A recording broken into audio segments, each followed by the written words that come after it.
La gran familia. Es el título de la exposición bíblica que hoy quiero compartir con ustedes. Vamos a estar durante un buen tiempo acercándonos a la carta de Pablo a los de Éfeso. Y no vamos a tener un acercamiento, vamos a tener un acercamiento expositivo, pero quiero hacer de esta exposición una exposición más narrativa para ustedes. Cuando estaba pensando en este nombre, la gran familia, uno pudiera pensar, es una familia grande, ¿cierto? Y compartiendo este título, uno de mis hijos me dice, eso suena a mafia. La gran familia. Pero hay algo bien significativo. ¿Ah? El padrito. ¿Cómo? La gran familia, el padrito. Ah, ok.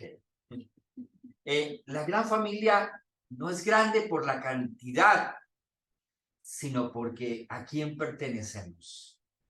Eso es lo grande de una familia. Dios. Exactamente. La familia de Dios. Eso es lo grande de la familia. Es como la unidad. La unidad no se da porque tengamos una teología y reflexionamos desde la luz de la Escritura y tenemos una cosmovisión como iglesia, la cual es necesario, sino la unidad se da porque hay algo que nos une, es una gracia común. Eso diría Bonhoeffer. Una gracia común. Eso es lo que nos hace y nos da ese sentido de unidad. Estamos unidos no porque pensamos, sentamos y nos uniformamos, no, sino porque hay una gracia común a todos en Cristo. Entonces, hoy quiero compartir con ustedes este tema de la gran familia. En ese primer ejercicio que hicimos, la primera vez, cuando iniciamos la narración de Efesios, contamos 104 veces la palabra en él, en Cristo Salvador, en el texto de Efesios. ¡Qué tremendo! 5 paginitas y nos sobrepasa. Y con razón, para muchos expositores, Efesios es una carta magna, digámoslo así. Así lo era para Calvino y para muchos otros, Romanos y Efesios. Pero hay algo que tenemos que tener transversal en esta exposición. Cristo es el fundamento.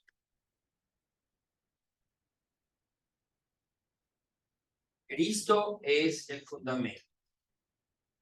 Por eso es que Pablo habla tanto de en Cristo, en Él, por Él, para Él, en Cristo, porque Cristo es el fundamento.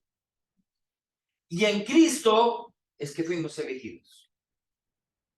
En Cristo fuimos elegidos. En Cristo.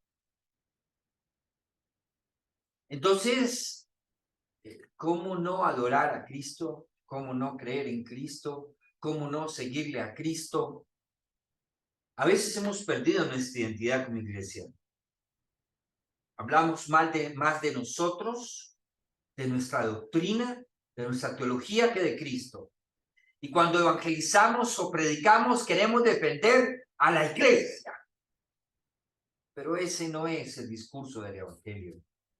El discurso del evangelio está centrado en Cristo. Que María es virgen antes del parto, durante el parto, después del parto, que María es corredentora, que María... No se pongan en esas discusiones. Presente a Cristo.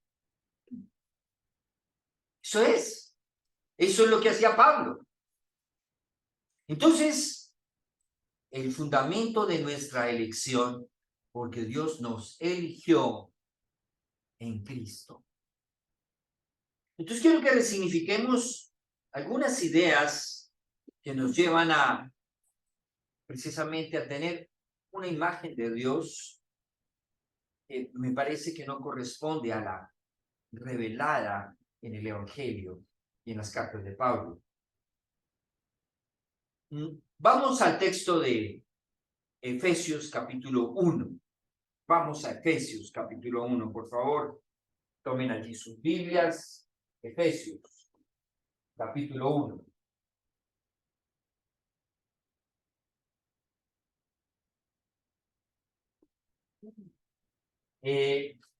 Hay en la carta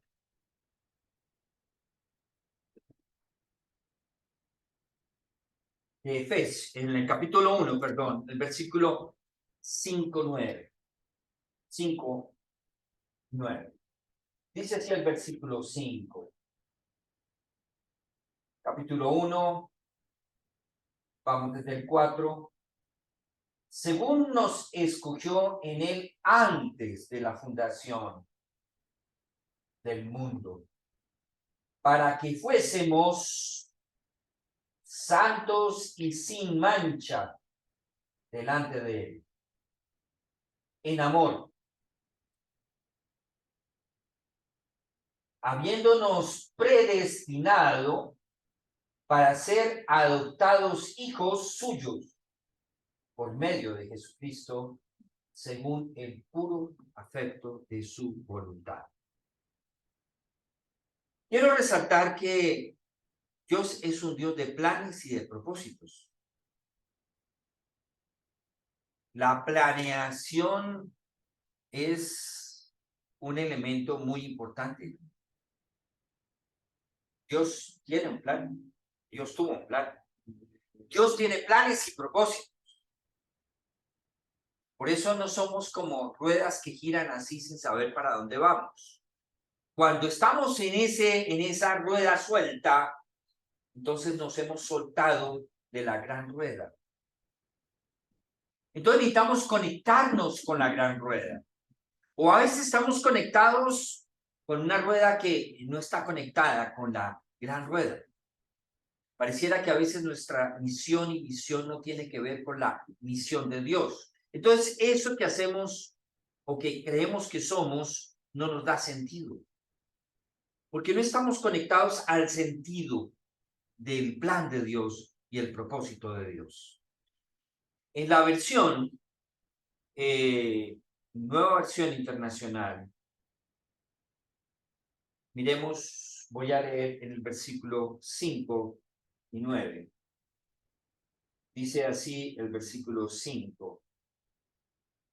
Ese misterio que en otras generaciones no se les dio a conocer a los seres humanos, ahora se les ha revelado por el Espíritu a los santos apóstoles y profetas de Dios. El 9.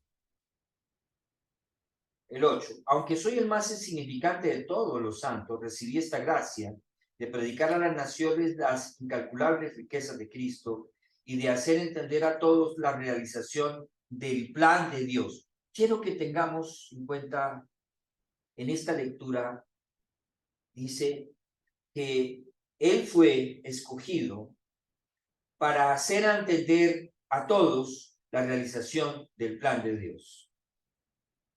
Fue revelado, Dios revela a la iglesia su plan, para que la iglesia revele el plan de Dios a los otros. Entonces la iglesia no es un fin en sí mismo, es un medio. Dios revela a la iglesia el plan para que la iglesia dé a conocer el evangelio, el plan de Dios. El misterio, el plan de Dios. Entonces, Dios es un Dios de planes y de propósitos. Es lo primero que debemos de tener en cuenta. Usted y yo creemos en un Dios que tiene planes y propósitos. Entonces, este plan que Dios tiene que ver con toda la creación. Pero cuando uno piensa en toda la creación, solamente piensa en la tierra, ¿cierto? Pues Pablo trasciende, dice, a todo el universo, todo lo existente, toda la creación, todo el cosmos. Entonces, Pablo nos presenta un Cristo, entre comillas, para no identificarnos con otras doctrinas equivocadas, un Cristo cósmico. Su redención incluyó todo el universo, porque todo el universo fue afectado. Lo conocido y lo desconocido para nosotros. Entonces, miremos que la obra de Jesús tuvo un alcance cósmico. No alcanzamos a ver. Por eso Pablo habla de la anchura, profundidad.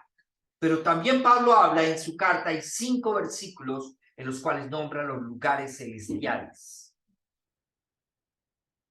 Entonces, Pablo aborda todas las dimensiones.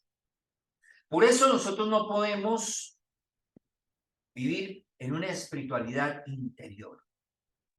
Suena muy bonito la sanidad interior, la espiritualidad interior. Pero tenemos problemas cuando hablamos de la salvación interior. ¿Cierto? Suena como raro. Una salvación interior. Eso me suena como ropa interior, como calzoncillos, algo así. Pero no me suena a la grandeza del impacto de la redención de Jesús. Entonces, hay algo que ese plan está centrado en la obra de Jesús. Por eso es que este plan tiene un aspecto cristocéntrico. Fuimos escogidos en él.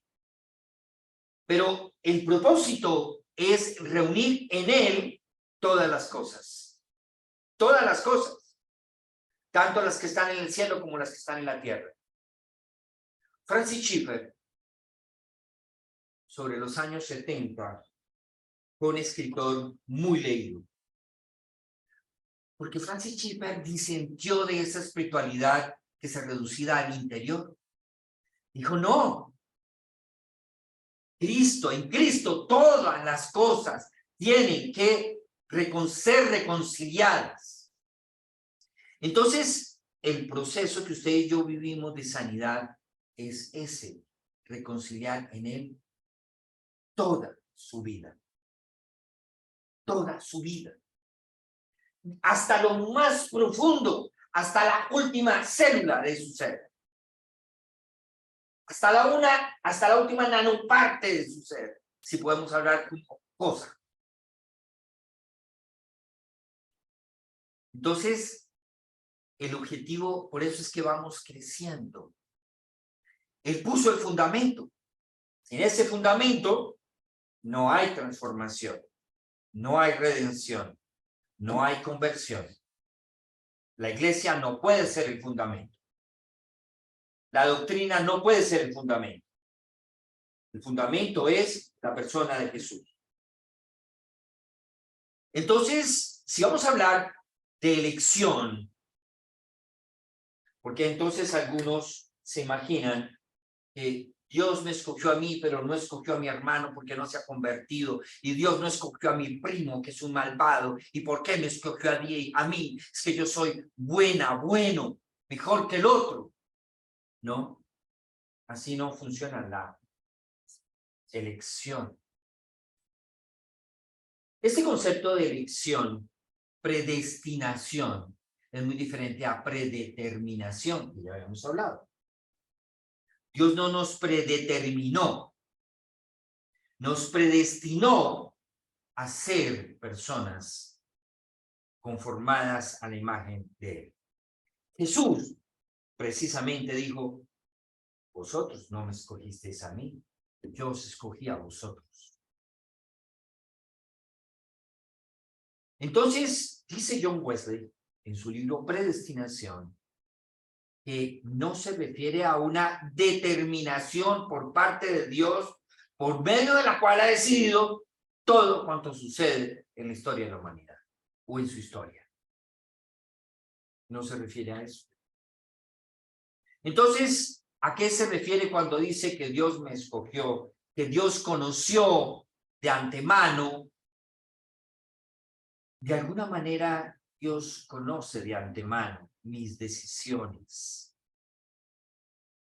Pero Dios no predetermina mis decisiones. Él tiene un conocimiento personal de usted. Salmo 139. Maravilloso es, grande es, no lo puedo entender. Pero Él no te predeterminó a ser lo que eres. Es elección tuya. Es muy diferente. Pero entonces, ¿qué pasa? Resulta que usted llega a Cristo. Yo llegué a Cristo. Y entonces, la gran trompeta suena. Yo lo escogí en Cristo. Es en Cristo que nos escogió. No es que Él dice, Pin 1, Pin 2, Pin 3, Pin 4, Pin 5, Pin 6, Pin 7, Pin 8. A ti te tocó. Pin 1, Pin 2, Pin 3, Pin 4, Pin 5, Pin 6, Pin 7, Pin 8. A ti te tocó. Los demás no les tocó. No. ¿Cierto? Sería un Dios cruel. Injusto.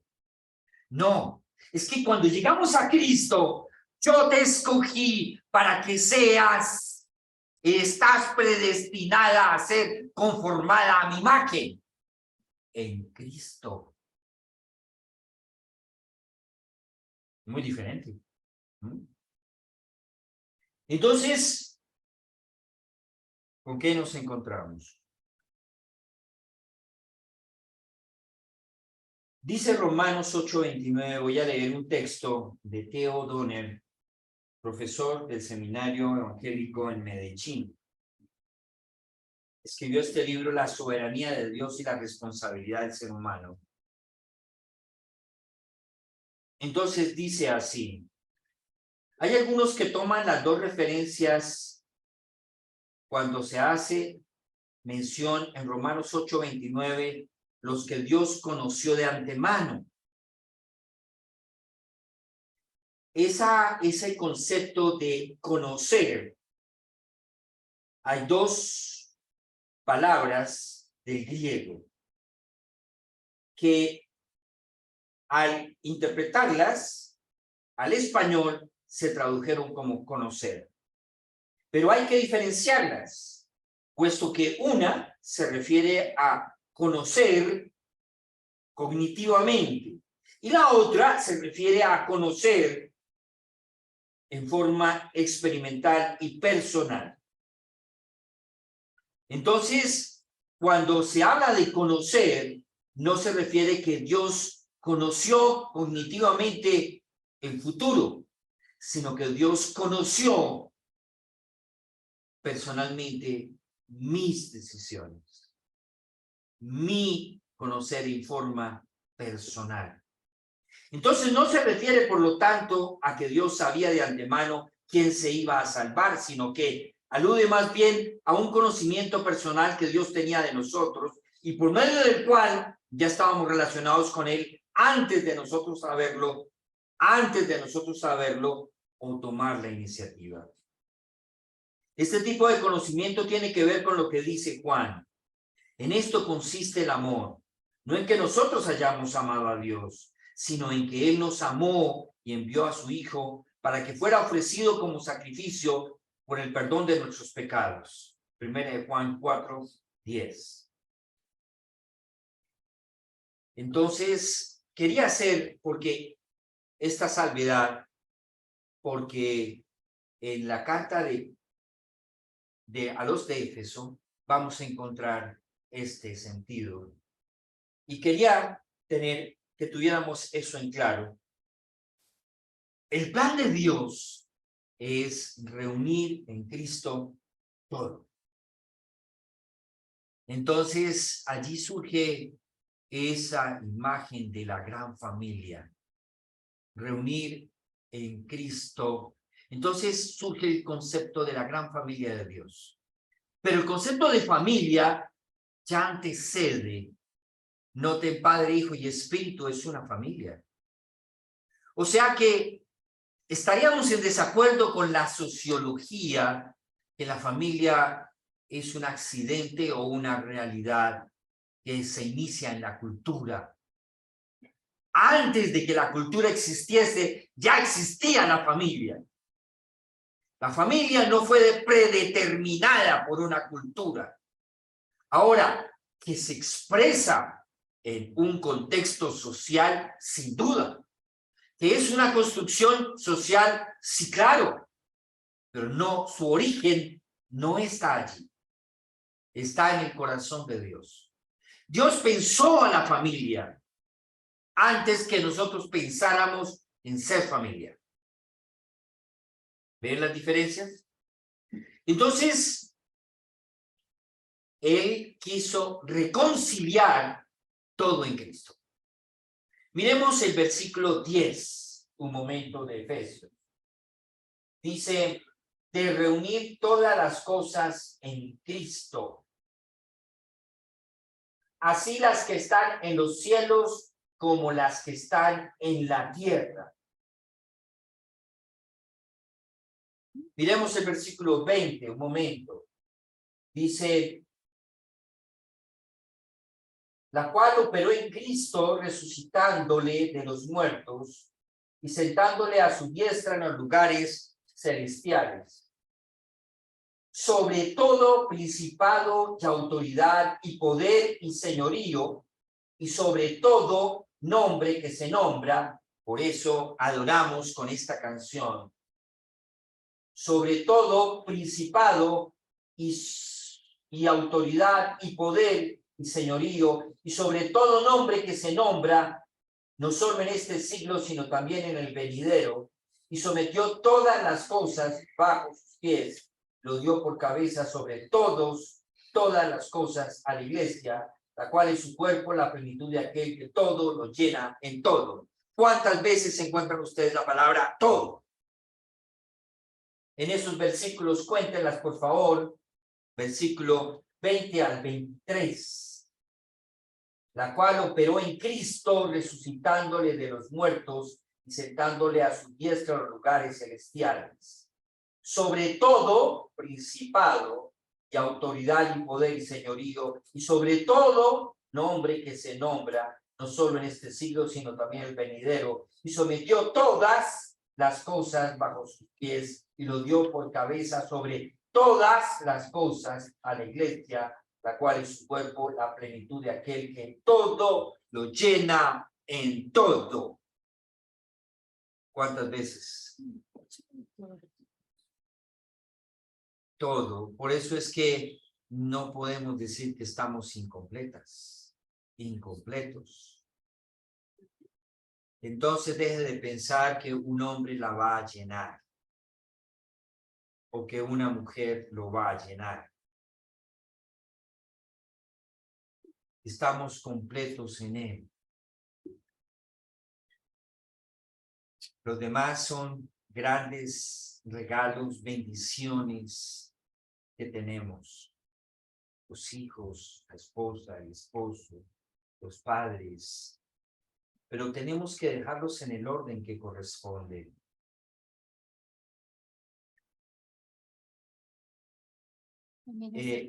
Ese es el orden de esta familia.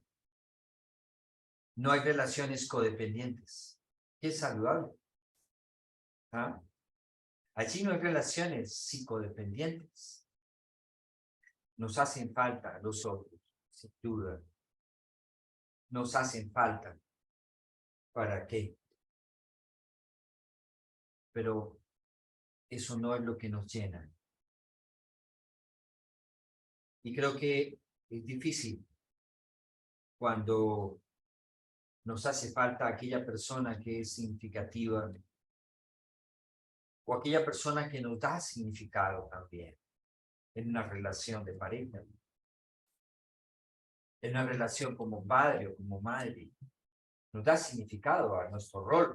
Somos esposos, esposas, padre, madre, abuela, tía, maestro, líder, pastor. pero eso no nos puede definir. Entonces, hay un plan, la gran familia. Ese es el plan magistral de Dios. Ese es el plan cósmico de Dios, la gran familia.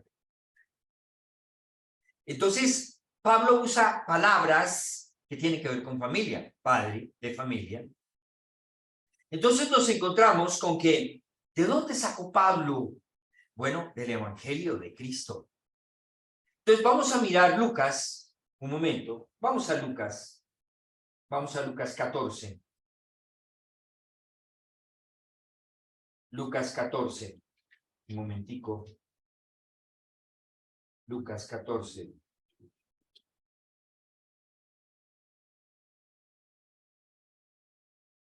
Lucas 14, un momentico. Perdón, Lucas 16. Lucas 16. Todos estos textos que están aquí tienen que ver con esta imagen del padre. De un padre que ese padre de familia pide cuentas. Ese padre de familia pide razón. Entonces, primero que todo, en el capítulo 14, versículo 21, y luego vamos al 16, 14, 21, dice así. Vuelto al siervo, hizo saber estas cosas a su señor. Entonces, enojado, el padre de familia dijo a su siervo: ve pronto por las plazas y las calles de la ciudad y trae acá a los pobres, los mancos, los cojos y los ciegos. Y dijo el siervo: Señor, se ha hecho como mandaste y aún hay lugar. Dijo el Señor al siervo: ve por los caminos, por los vallados y fuérzalos a entrar para que llenen mi casa. Porque os digo que ninguno de aquellos hombres que fueron invitados gustará mi cena. Noten que allí hay un sentido de casa, del oikos. Versículo 15, oyendo esto, uno de los que estaban sentados con él a la mesa le dijo: bienaventurado el que coma pan en el reino de Dios. Allí hay un sentido de casa, vamos al versículo 16. Nos habla este es un tema de economías. La parábola del mayordomo infiel. Dijo también a sus discípulos: había un hombre rico que tenía un mayordomo, y este fue acusado ante él como disipador de sus bienes. Entonces le llamó y le dijo: ¿qué es esto que oigo acerca de ti? Da cuenta de tu mayordomía, porque ya no podrás más ser mayordomo. O sea, le pidió cuentas y le dijo: ya no puedes ser más mayordomo, porque era disipando sus bienes. Entonces el mayordomo dijo para sí: ¿qué haré? Porque mi amo me quita la mayordomía, acabar no puedo, mendigar me da vergüenza. Ya sé lo que haré para que cuando se me quite de la mayordomía, me reciban en sus casas. Y llamando a cada uno de sus deudores, dijo al primero: ¿cuánto debes a mi amo? Le dijo: 100 barriles de aceite. Le dijo: toma tu cuenta, siéntate pronto, escribe 50. Después dije a otro: ¿y tú cuánto debes? Y él dijo: 100 medidas de trigo. Y le dijo: toma tu cuenta y escribe 80. Y alabó el amo al mayordomo malo. Ojo, alabó como hacía el mayordomo malo, por haber hecho sagazmente. ¿Por qué? Porque los hijos de este siglo son más sagaces en el trato con sus semejantes que los hijos de Dios.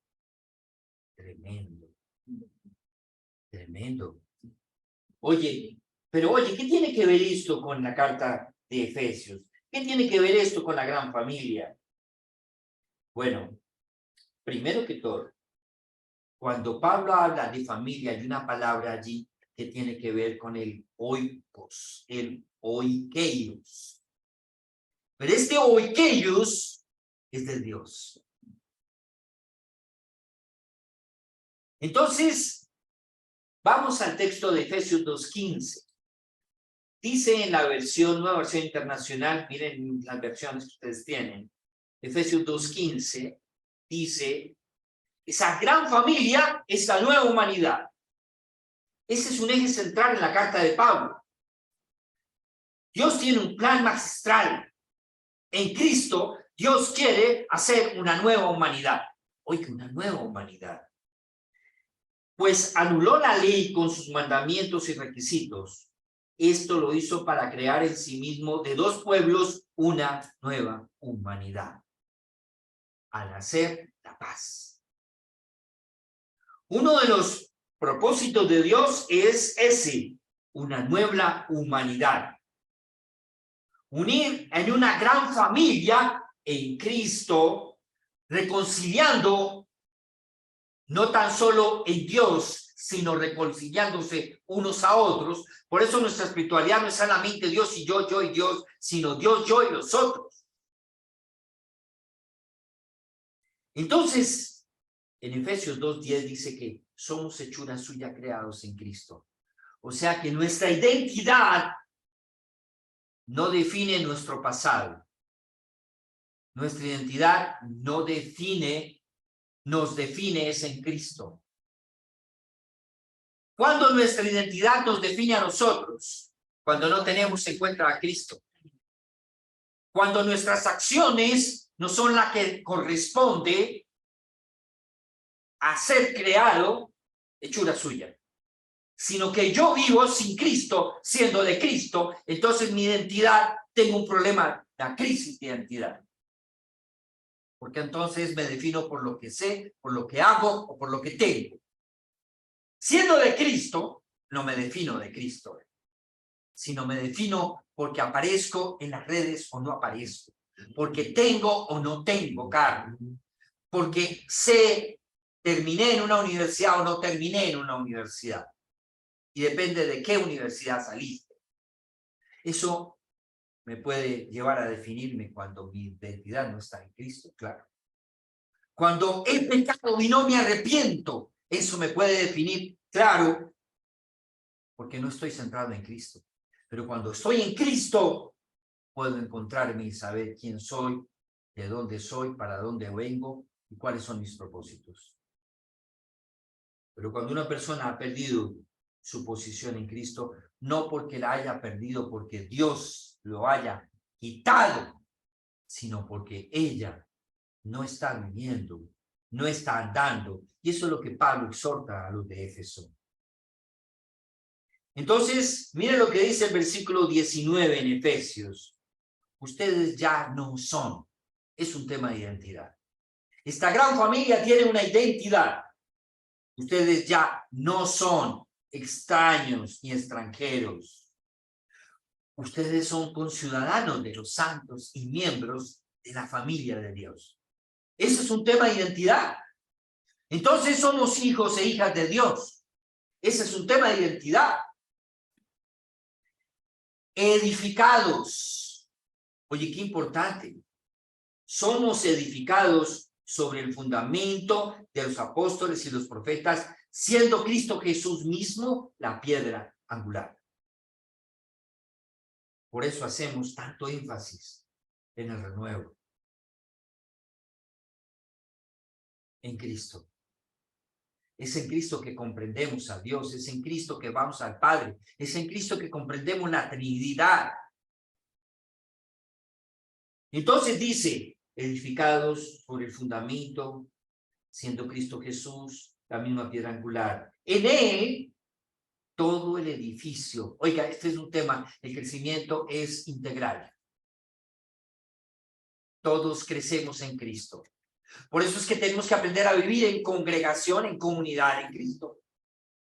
Si usted se conecta, tenemos procesos, lo he dicho 1000 veces, pero si usted no está conectado con los procesos del renuevo, sino su espiritualidad es una espiritualidad de reuniones, entonces, pues un día nos va a dejar y ya no va a volver por aquí. Porque es que allá no se reúnen. O porque se reúnen y no siguen el proceso. Entonces, la espiritualidad no es una espiritualidad de reuniones, como la espiritualidad tampoco es una espiritualidad de tengo que sacarle tiempo a Dios. No. Entonces, todo el edificio bien armado se va levantando para llegar a ser un templo santo en el Señor. Esto es una construcción de ser comunidad, de ser iglesia. Para llegar a ser. Noten, está en rojo, ya no son, para llegar a ser, y ustedes son. Noten que estamos en proceso. Pero qué harter es que todo esto es un proceso, cuando se acabará este proceso. Lo lamento. Mala noticia para usted. Todo es un proceso. Mírelo ahí. Ya no son. Entonces, ¿quién soy? Bueno, va a llegar a ser. Bueno, y ahora ustedes son. Bueno, ¿al fin qué? ¿Al fin qué? Esta vaina no la entiendo. Ya no somos, ahora somos y vamos a llegar a ser. Esa es la realidad. En él también ustedes son edificados juntamente. Miren el sentido de comunidad. Por eso es que hacemos procesos, lecturas comunitarias, estudios comunitarios. Por eso es que hacemos lo que hacemos miércoles y jueves. Es por eso, visto que usted no puede un jueves o viernes, siga los domingos. Pero usted va en Efesios. Pero después, seguro que alguien me va a preguntar, ¿y cómo es eso de escogidos? Yo no lo entiendo. ¿Tú estuviste en la reunión que tuvimos? No. ¿Tú escuchaste esa grabación? No. Bueno, entonces ve y escúchame. Porque fue un buen tiempo lo que estuvimos hablando de eso. Entonces, si no asumimos esos procesos, entonces dice, ustedes son edificados juntamente. Mire qué hermoso, para hacer morada de Dios por su Espíritu. Somos morada de Dios por su Espíritu. Somos parte del plan magistral de Dios. Somos parte de su propósito eterno.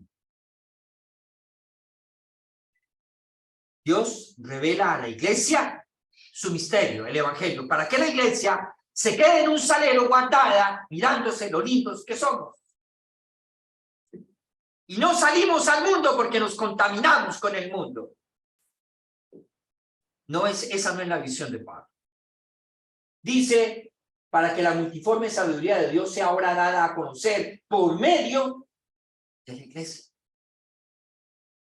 Por medio de la iglesia, conforme al propósito eterno que hizo Cristo Jesús, nuestro Señor. Ok, leímos, miren, la parábola de Lucas 16. Terminemos de leerla. Lucas 16. Y alabó el amo al mayordomo malo por haber hecho sagazmente, porque los hijos de este siglo son más sagaces en el trato con sus semejantes que los hijos de Dios, que los hijos de luz. Yo os digo, ganad amigos por medio de las riquezas injustas, para que cuando éstas falten os reciban en las moradas eternas. El que es fiel en lo muy poco también en lo más es fiel, y el que en lo muy poco es injusto también en lo más es injusto. Pues si en las riquezas injustas no fuesteis fieles, ¿quién os confiará lo verdadero? Oye, si nosotros no somos buenos administradores con nuestras riquezas, economía, la palabra, precisamente economía, viene de la palabra oikos. Entonces, miremos esta palabra, oikonomía. Pero esta es la oikonomía de Dios. En Pablo, en su carta, nos habla de la oikonomía divina. La oikonomía de su gracia.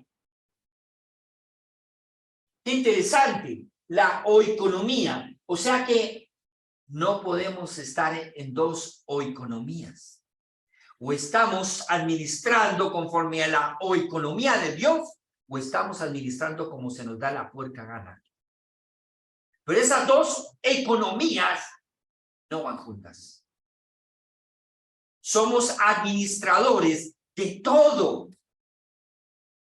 Esto no es un tema solamente económico, porque este texto entonces se puede manipular. Entonces yo les puedo decir, hermanos, aquí está, si ven, aquí está la economía, usted tiene que diezmar y ofrendar, porque esa es la economía divina. No, Señor, no es eso. Es todo, todo, todo nuestro ser tiene que ser buen administrado. Ojo, si no somos fieles con las riquezas injustas, si no administramos bien aquella economía de la moneda, economía material, economía de bienes y productos, entonces, ¿cómo se nos va a confiar en lo verdadero? Entonces, ¿qué nos deja esto? Que dice el 13, ningún siervo puede servir a dos economías. Ningún siervo puede servir a dos señores. No podéis servir a la economía de Dios y a la economía sin Dios. Así de sencillo. Hay dos economías diferentes. Entonces, por esa razón, Efesios 3:2, miremos qué dice Efesios 3:2 de la oikonomía divina. Dice Pablo, y es un texto que también está en otras cartas, cuando dice, si es que habéis oído de la oikonomía de la gracia de Dios. Mira, la gracia de Dios tiene que ver con la economía de Dios. Dios te da lo que no te mereces. Eso no funciona en el mundo. No. Usted recibe la paga de su salario, pero tiene que trabajar. Dios dice, ¿sabes qué? Te voy a dar tu paga sin que tú trabajes. Oh, entonces ahora vamos a ser los vagos del reino. Pues no, esa no es la economía de Dios. Entonces cuando tú ves la riqueza que Dios te ha dado, dice, Señor, yo te sirvo. Ah, claro, tú me sirves por el pancito que te estoy dando. No, Señor, por el amor que me estás manifestando. Bueno, y el día que no te dé nada, entonces tú te vas a levantar y me vas a decir, Señor, tú no me diste y yo te serví. No te enseñé que mi economía no depende de lo que tú hagas, sino depende de mí. Es que yo he sido cristiano por 30 años, Señor, y me pasa esto. No te he enseñado que te doy porque no te lo mereces. Incluso no te doy conforme a lo que te mereces. Esa es mi economía. Entonces, dice Pablo, si es que habéis oído de la economía, de la gracia de Dios que me fue dada para con vosotros. Esto fue lo que fue revelado. Y Dios quiere reconciliar en Cristo a todos. Por eso es que me habla de la gran familia, la nueva oikonomía. Entonces, entender, iglesia, mis hermanos, es entender la misión de Dios. Por eso la iglesia es el medio para cumplir el gran plan de Dios. Entonces, la gran familia forma parte del gran plan y del gran propósito de Dios para toda la creación. Es ahí donde nos ubicamos.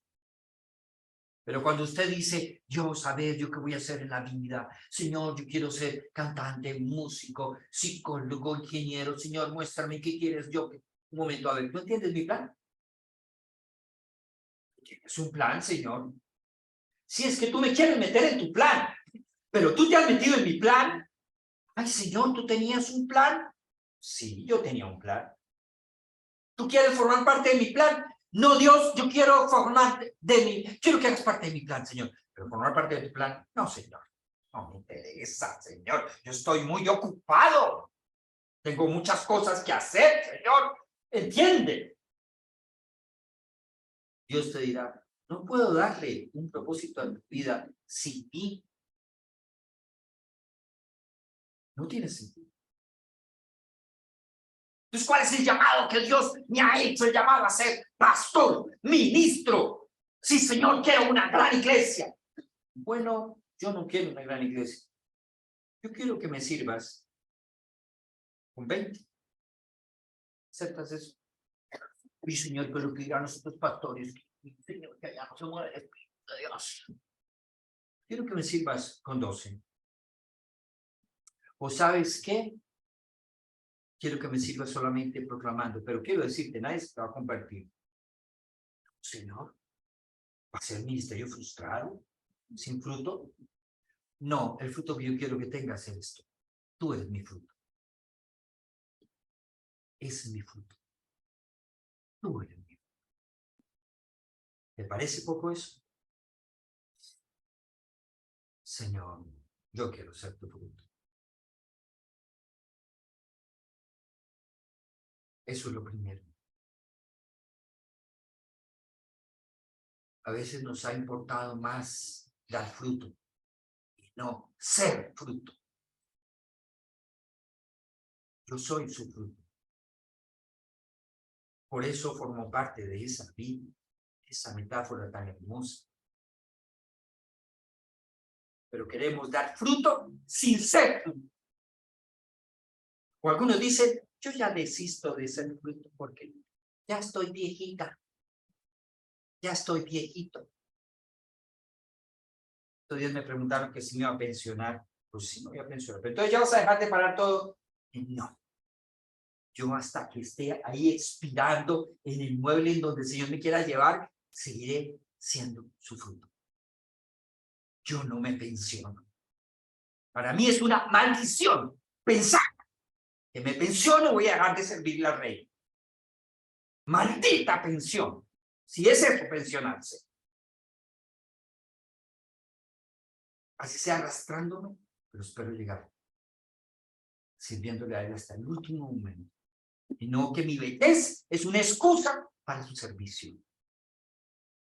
Juan está con más de 90 años. Estaba escribiendo. Jorge Maldonado, con 84 años, 15 días antes, estaba hablando conmigo para mejorar el pecado en Colombia. Con 84 años y un Parkinson encima. Eso se llama berraquera de reino. ¿Será que con esos ejemplos yo me voy a pensionar?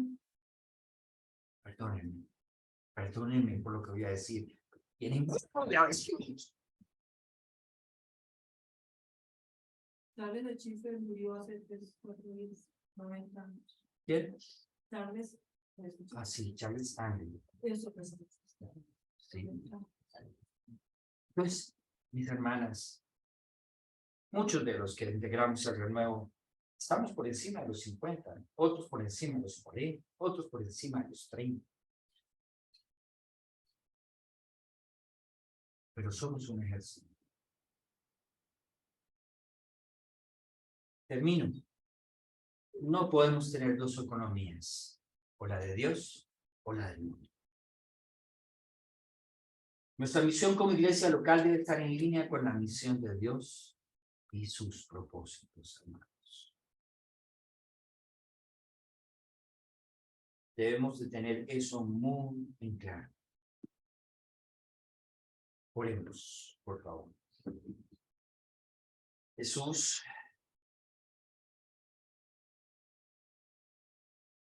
somos tu fruto.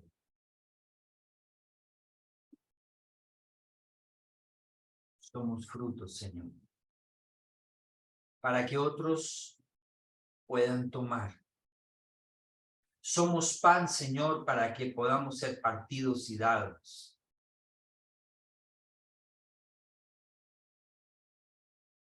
No hay un pobre que pueda decir que no pueda dar.